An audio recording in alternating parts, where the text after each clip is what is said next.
वो कंपनी के प्रोडक्ट खरीदकर अपना व्यवसाय पूरा कर सकता है। तीसरा, टाइम फाउंडेशन। हमने भी टारगेट दिए मगर टाइम की फाउंडेशन नहीं दिया। आप पहला स्टेप पहले 1 दिन में करें, 1 हफ्ते में करें, 1 महीने में करें, डिपेंड आपके ऊपर करता है। और सबसे मेन बात, कंपनी की मैनेजमेंट। पहले दिन से ही आप लोगों के बीच में आकर बैठ रही हो। हमने अपने भारत में सारे रास्ते बंद कर दिए। जो लोग कहते थे जैन साहब तो बस कुछ दिन के मेहमान हैं, 7-6 महीने चलेंगे और भाग जाएंगे कंपनी को लेकर औरों की तरह, मगर हमने भी कसम खा रखी थी, भागेंगे हम नहीं, ये लोग ही भाग जाएंगे यहाँ पर। और हमने अपना आप को प्रूव किया। 21 साल सक्सेस के, आज हम आप लोगों के विश्वास के भरोसे सक्सेस के 21 साल पूरे कर चुके हैं। इन 21 सालों में हमने वो अचीवमेंट लिए हैं, वो रिपोर्ट बनाए हैं, शायद सामने वाला करने से पहले सोचेगा कि ये कैसे कर सकते हैं। दोस्तों, हमने यहाँ पर अनेकों लखपति और अनेकों करोड़पति आप लोगों के बीच में से लेकर आए हैं दोस्तों। और सिर्फ ये बातें नहीं है, ये सिर्फ बातें नहीं है, आप लोगों ने प्रूव कर दिखाया है यहाँ पर। आज अनेकों लखपति और अनेकों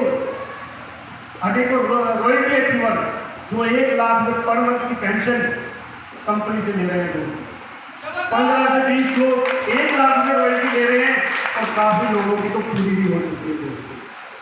आप लोगों ने कोरोना का वो मंजर भी देखा होगा 2020 में, जब कोरोना आया था तो हर एक व्यक्ति का व्यवसाय बंद हो चुका था, इनकम और सोर्सिंग बंद हो चुके थे, जानते हैं सब। मगर आपकी डीटीएम कंपनी एक ऐसी कंपनी है जिसका शटर ऊपर उठा है।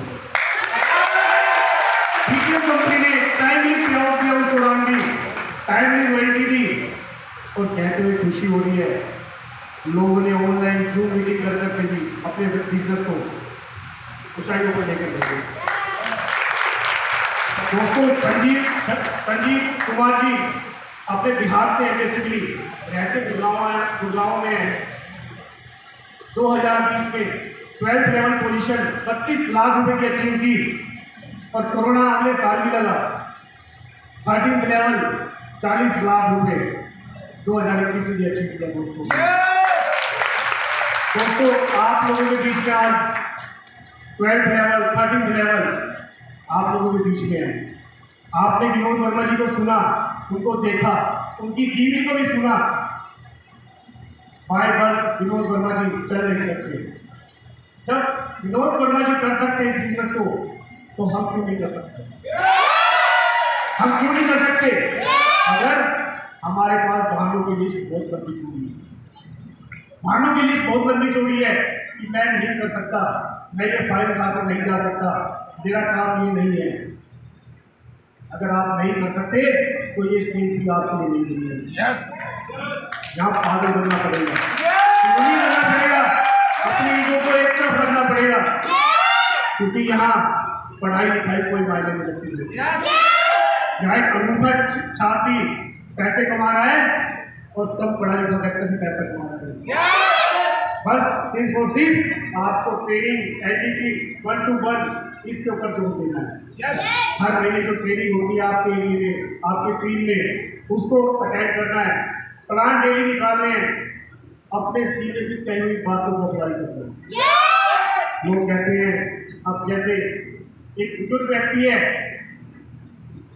40-45 साल का है, उसका सीनियर एक 25-30 साल का सीनियर है, तो कहते हैं कई बच्चे की बात मानूंगा, जैसे छोटा है ये, ठीक है, उम्र में बेशक से छोटा है, मगर इस बिजनेस में आपका सीनियर है।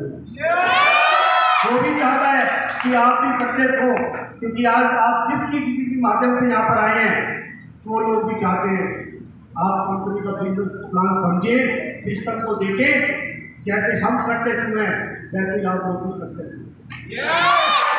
दोस्तों, मैं एक कहानी सुनाना चाहता हूँ, सुनना चाहिए क्या? कितने लोग सुनना चाहेंगे? थैंक यू दोस्तों।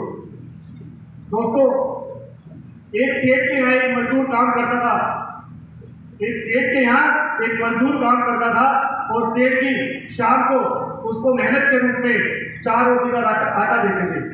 कितनी? 4 रोटी का। ये सिलसिला लगातार चलता रहा।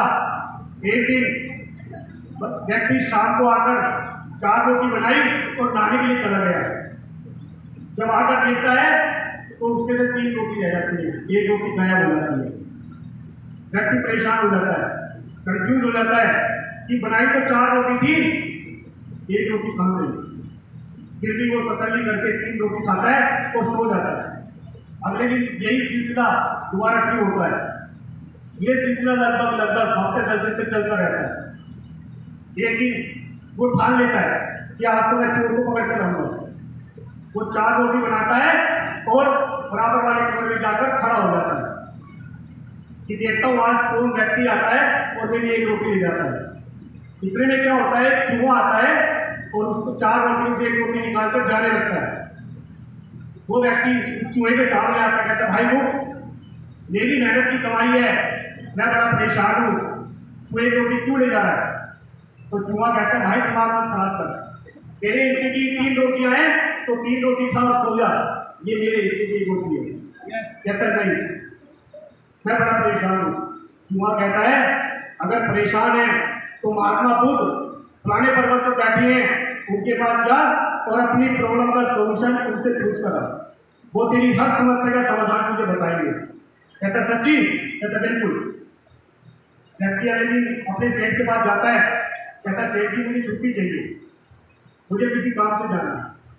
सेठ जी कहता ठीक है चल।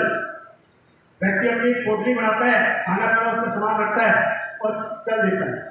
चलते चलते रात हो जाती है, जंगल में भी जाना होता है। देखता है कि एक जंगल में एक झोपड़ी, इसमें एक छोटी सी रोशनी आ रही होती है। वो झोपड़ी का दरवाजा खटखटाता है, तो अंदर से एक बूढ़ी अम्मा निकलती है। अम्मा कहती है हाँ बेटा।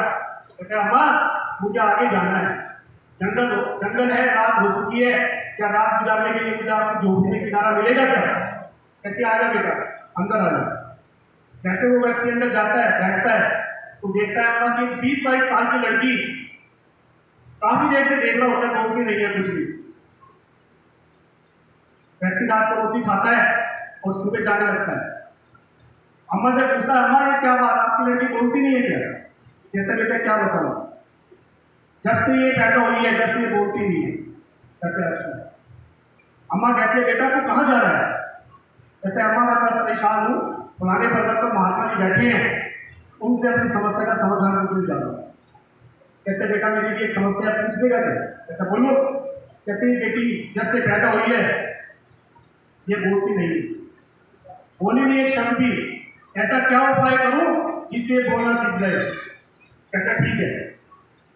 आगे जाता है, एक नदी जिसका बहाव बड़ा तेज है उसको पार करना होता है, और वो पार कैसे करे? तो देखता है किनारे पर एक कछुआ बैठा है, बड़ा विशाल कछुआ बैठा है। तो उस कछुए को कहता है भाई मुझे नदी क्रॉस करवा देगा क्या? कहता बैठ मेरी पीठ पर। वो व्यक्ति कछुए की पीठ पर बैठता है, कछुआ उसको नदी क्रॉस करवा देता है। जब उतरता है जाने लगता है तो कछुआ कहता है भाई कहाँ जा रहा है? कहता बड़ा परेशान भाई, अपनी समस्या का समाधान निकालने के लिए महात्मा जी के पास जा रहा है। कछुआ कहता है भाई मेरी भी एक समस्या है। बोलो। भाई काफी सालों से 700-800 साल हो गए मुझे इस कछुए की योनि से मुक्ति नहीं मिली। महात्मा जी से मेरी भी समस्या पूछ रहा है, ऐसा क्या उपाय करूं जिससे मुझे मुक्ति मिल जाए? कहते ठीक है। आगे जाता है, ऊंचा पर्वत पार करना होता है। अब पार कैसे करें? तो देखता है पर्वत की चोटी पर एक साधु, वो भी तपस्या कर रहा होता है। वो साधु को कहता है तपस्वी मुझे इस पर्वत को क्रॉस करवा दो। वो साधु कहता है ठीक है, ये जादू की छड़ी पकड़ ऊपर आ जाता है। जादू की छड़ी पकड़ता है, ऊपर आ जाता है। तो जाने लगता है तो साधु वही तपस्वी कहते हैं भाई कहाँ जा रहे हो?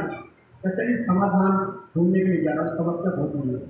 कहते मेरी भी एक समस्या है, मुझे 1000 साल हो गए इस योनि में, तपस्वी की योनि में, मैं भी मुक्ति चाहता हूँ, तो अपने महात्मा जी से एक मुक्ति का भी एक समाधान कीजिए। कहते ठीक है। जब महात्मा जी के पास पहुंचता है, महात्मा जी ध्यान में बैठे होते हैं। जब महात्मा जी अपनी आंखें खोलते हैं, उनकी भी एक शर्त होती है। अब व्यक्ति के पास समस्या कितनी होगी? तीन समस्या होगी ना? कितनी? तीन। कैसे कैसे 3 समस्या होगी? अपनी समस्या क्या भूल गए? तो 4 समस्या हुई ना? अब महात्मा जी की कंडीशन है, एक व्यक्ति उन 3 समस्या का समाधान कर सकता है। कितनी? 3। अब किसकी समस्या को छोड़ेगा? अपनी छोड़ेगा या बुरी अम्मा की छोड़ेगा या कचरे की छोड़ेगा या उस तपस्वी की छोड़ेगा? बताइए जरा। अपनी? यस। क्यों? अपनी की छोड़ेगा। आप छोड़ दोगे क्या? पहले तो अपनी समस्या का समाधान पूछोगे ना। कितने सहमत है इससे? बात सही कह रहा हूं ना मैं? यस। जबरदस्त। इन सबके लिए बात जोरदार ताली हो गए।